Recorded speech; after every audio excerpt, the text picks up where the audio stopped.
the apprenticeship route and the apprenticeship pathway is certainly gaining momentum and appeal in terms of young people and not so young people engaging in that pathway. So you're going into a job, you're going in with an employment contract and in with a professional employer who's working in the area that you're interested in and in that industry. So from day one you're getting that hands-on work experience, and if that suits you and if that's something that you are interested in rather than continuing with a complete full-time study route, you would really benefit from going straight into work, learning at the same time and gaining those professional skills within the industry that you're interested in.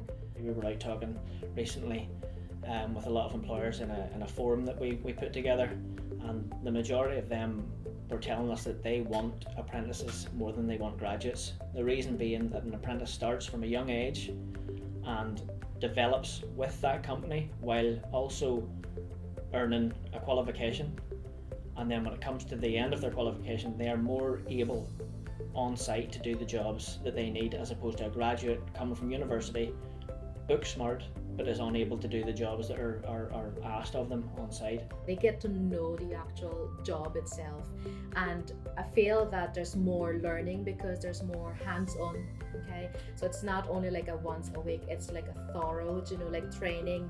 And I think for me, experience is the best training that they can get. So they are able to actually relate, what they learn from the actual job to the theories that we learned, like during our training sessions. If you stay the distance at your apprenticeship here at SERC and with your employer, with the support of your employer, you definitely look to gain both the qualifications, the experience, and that apprenticeship certificate.